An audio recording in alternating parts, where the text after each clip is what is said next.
Hey everyone, Chris from VarsityGaming. Today I want to make a bit of a rant video. I don't have a script or anything lined out for this, so if it seems all over the place, that's why. And I do just want to give fair warning because I know this upsets a lot of people when I do this. I have absolutely no in-game footage on the screen. It'll only just be the one still image and that's it. This video is a rant, so I'm just voicing my opinion. It's not to be accompanied with any video. And since YouTube doesn't allow just audio uploads, I have to put it into a video format. But anyways, on with the video. But I mainly want to talk about what I think is happening with Siege and something I don't agree with. And that is that in the past few updates, as well as in future updates, it seems more and more that Siege is not becoming noob friendly. In fact, it's becoming exactly the opposite. It's becoming very hard for new players to learn. Now, I know this will happen with any game that adds more and more heroes because there's a ton more interactions between them, but I think Siege is going about this the wrong way. My main complaint, and something that they could definitely change, is the fact that they're adding exceptions to the rules for everybody. To kind of explain what I'm talking about, I'm going to be looking at the original 10 attackers and 10 defenders. These were all the operators in the game when it launched December 1st, 2015. Now the good thing about all these operators is that they have no exceptions. Each of them has a gadget and it does exactly what you expect it to do. Interactions with other operators make sense on a logical scale. For example, mutes jammers. They jam every single electronic gadget on the attacking team. Fused cluster chargers are electronic, so they get jammed. Twitch drones, also electronic, they get jammed. Thermite chargers as well, blitz shield as well. There's absolutely no exceptions to the rule. And now looking at the attacking side, Twitch drone destroys all electronic gadgets. Absolutely no exceptions. It'll destroy a smoke canister, a mute jammer, a Kapkan trap, Jaeger ADS, or a bandit battery. And I could go on and on with all the original operators, but I think I've made my point. All these operators have a gadget that does one specific thing with absolutely no exceptions.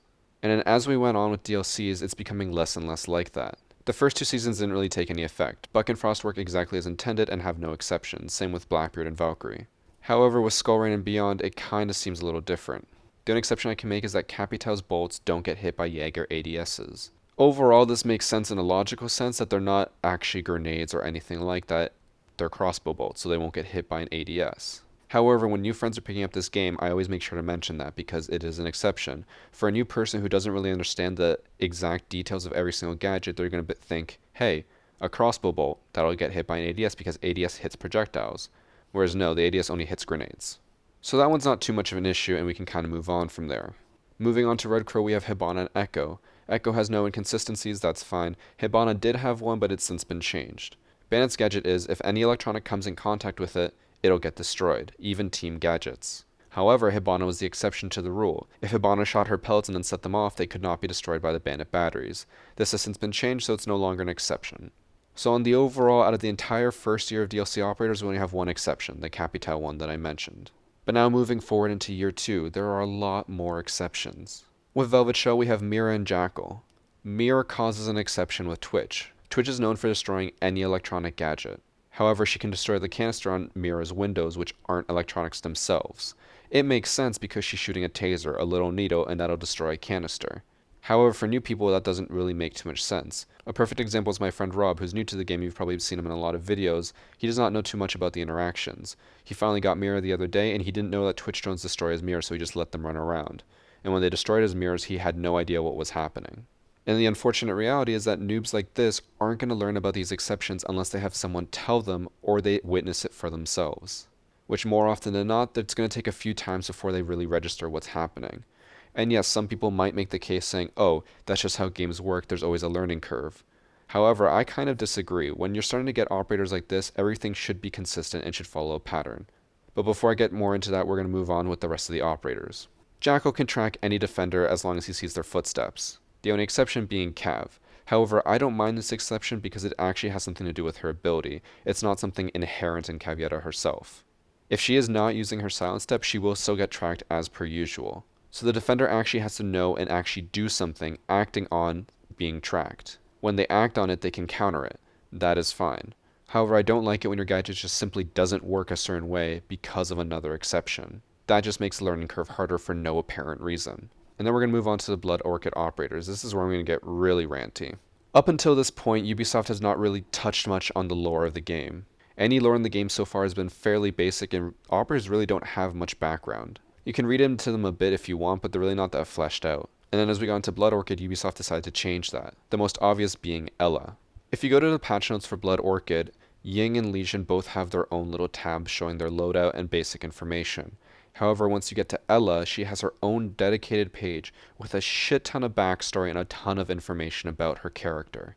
Now I understand, some people might enjoy this. They might say, hey, lore is good for the game, it causes, a sense of atmosphere so people can start being immersed into the game. And I have absolutely no problem with this. Lore is fine. However, it should have no impact on the game itself. Now this is where I'm going to get a bit ranty. Ubisoft has tried to shoehorn in this idea of lore and, special treatment for these operators that really does not fit the game. Ella's sister, Zofia, just got introduced with white noise. And if you look at the white noise patch notes, she also has the same thing, a page dedicated just to her, explaining so much goddamn lore that just makes me want to claw my eyes out. And the reason why it upsets me so much is because it has absolutely no place in a game like this, and it has absolutely no place taking an impact on the gameplay itself. In case you didn't know, Ella and Zofia both have somewhat of an immunity to each other's gadgets. They still get affected by it, but they recover at 50% faster rate. And the reason for this is because they are sisters. Which seems cool in a sense, but that really comes down to a fundamental issue of gameplay. Up until this point, we've had gadgets that are fairly consistent across the board with very few exceptions, and now we're getting a shit ton more exceptions. Ella recovers from Zofia's concussion mines 50% faster, and so does Zofia from Ella's concussion mines. However, every single other operator in this game does not have that. Now, it would make sense if it had something to do with their gadget. Say, Ella had some kind of mask on her face that made her more immune to her own Grismots than other people. However, she doesn't. Literally, the only reason why Ella recovers faster from Zofia's mines than anyone else is because she's her sister. And like I said, Ubisoft is really shoehorning this in. They have not stopped talking about how these two are sisters and how that is such a huge deal. And it's really, really fucking horrible for the game.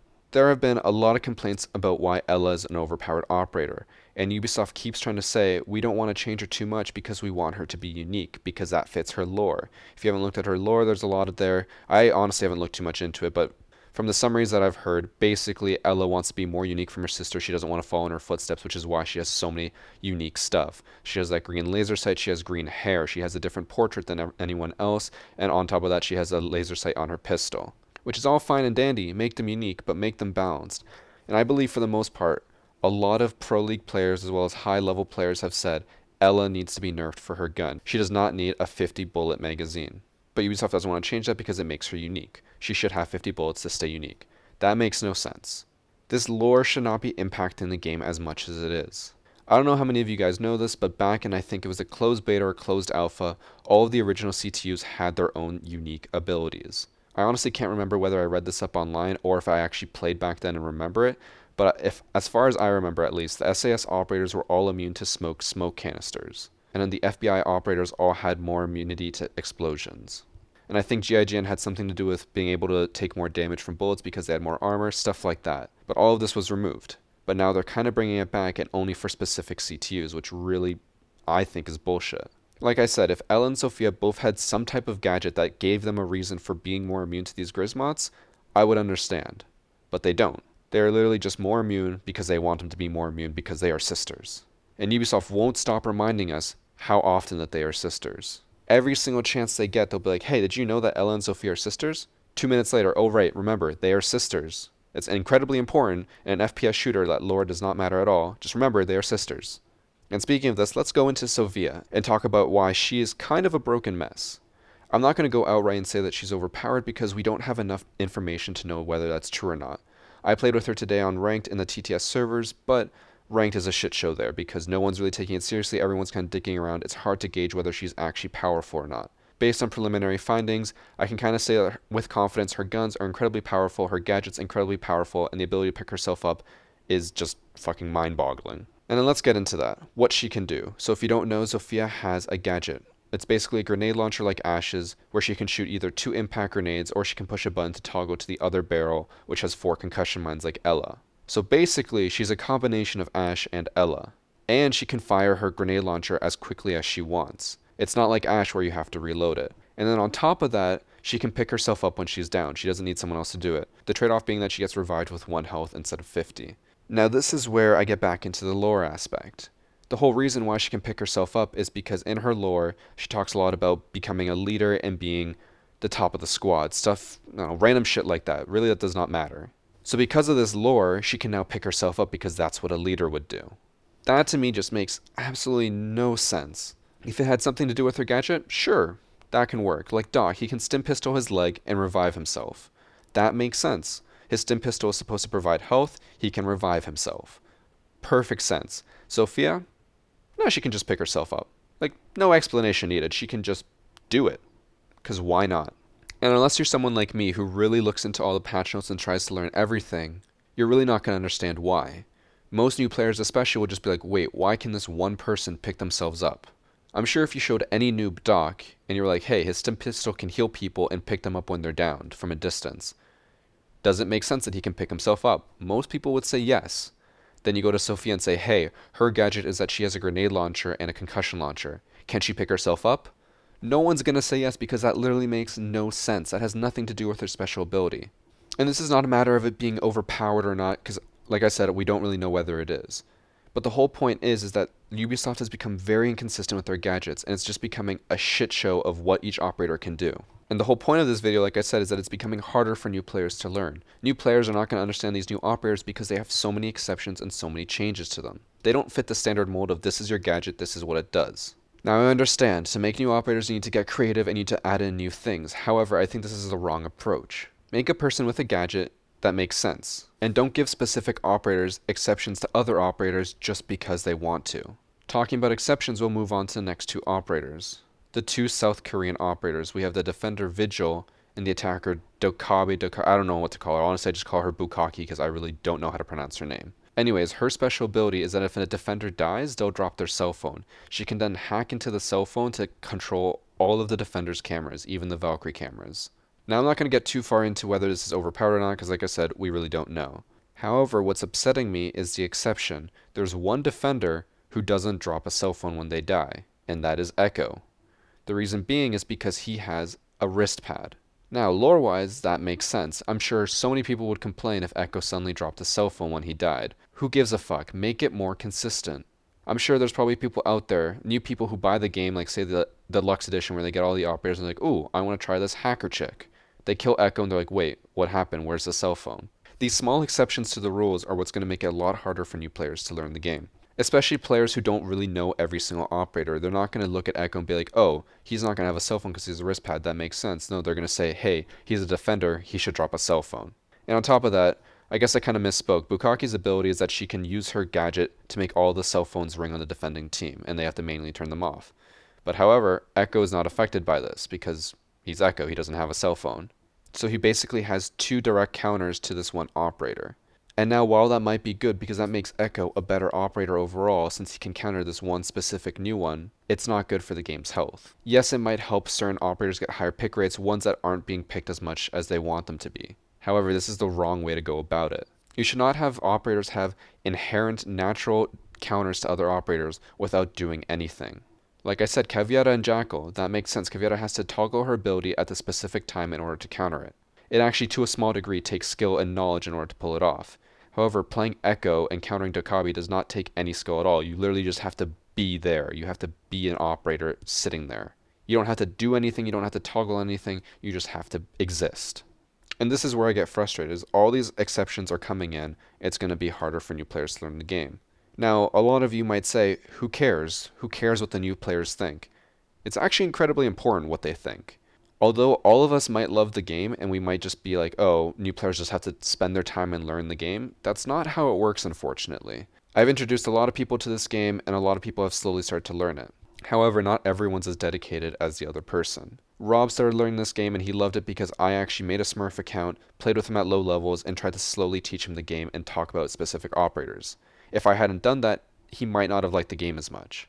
And I've had people tell me in Twitch chat that they've been playing the game for like a year or two, and then one of their friends or one of their brothers or something is starting to play the game, and they just get bored of it because there's too many operators and too many exceptions to learn. The too many operator problem is not really something I'm going to delve too much into because it kind of has to happen. You have to keep introducing new operators in order to keep the meta fresh. At least until you get to the point where you have so many operators where you can just do waves where you refresh some of them, rework them, and then that counts as a DLC. You don't necessarily have to introduce new people, you just have to rework them.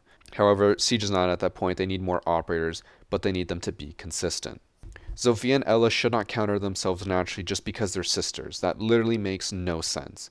And to a new player, no one's going to understand that. Echo shouldn't counter the hacker chick just because he doesn't have a cell phone. Although it makes sense once you play him and learn him, to a new player it doesn't make any sense. And if the game's already complicated as it is, and it only gets more complicated the more operators they add, then less and less people are going to pick it up and want to learn it. So basically with white noise coming in, we have a ton of exceptions. Vigil, I didn't really talk about because he doesn't have any. His gadget just kind of works the way it does. I don't know how to really explain it. It just doesn't have any exceptions. But Okabe, Ella, and Sophia really don't need all these special exceptions. They should just work because they work, not based on some lore or whatever. In order to keep this game noob friendly, I think the only changes that need to be made is that Ella and Sophia should not be more resistant to each other's Grismots. They should just be as affected as anyone else in the game. Echo should drop a cell phone. He should also be affected by Tokabe's special ability. There shouldn't be any exception there. And Sophia should not be able to pick herself up. Although that's a cool ability and makes sense with her lore, it has absolutely no place in this game. If her gadget had something to do with reviving herself, I would be all for it. But just the fact that she has some leadership background in her lore doesn't warrant the fact that she should be able to pick herself back up. And one really good example of how Ubisoft has implemented lore without it affecting gameplay is between Ying and Echo. They have some of the lore saying that Ying and Echo used to be a couple for a while and then they broke up. However, the only interaction between them is that when Ying destroys Echo's drone, she says, "Oh, I destroyed his drone," or something like that. It is just a one-liner and that's it. There's absolutely no exception to how they interact with each other's gadgets. It's not like Ying can Candela his Echo drone and flash it to stun it. They have absolutely no exception beyond that one specific line. And that is how it should be with every single operator. And I know I ranted a lot for only 3 or 4 simple changes, but the reason why I did this is because if Ubisoft keeps heading down this path of making more and more operators with special exceptions for specific operators, it's going to only get more and more complex. Like I said, we need new players to keep the game alive, but if we keep turning them away and they keep getting more and more confused about all the operators coming out, it's only going to get worse. There's going to be less and less new players joining the game, and that only gets worse and worse for the game's health. The less new players there are, the less money there is. The less money there is, the worse the game gets, because they can't afford to spend as much money on it and as much time. I think I'm going to end the rant here because I think I've gotten everything I wanted to off my chest. Just know that I am not entirely happy about this new season. If this is the direction that Siege is headed and there's going to be more and more exceptions with every single DLC and new operators coming out, then I'm very scared for the game's future. It might seem a little over dramatic, but I just don't want to see Ubisoft screw the hell out of this game when it's actually starting to do really well. Although this new operation does seem really cool and it's going to cause a lot of different styles of play, it is worrying me how specific operators are being promoted or demoted based on their special exceptions. But yeah, I'm going to end my rant there because I think I'm starting to lose my point and kind of going all over the place. Let me know what you guys think down below. I'll definitely be reading the comments and responding to them as much as I can. And that'll be it for me, guys. Thanks for watching. Take care. I'll see you in the next video. Bye.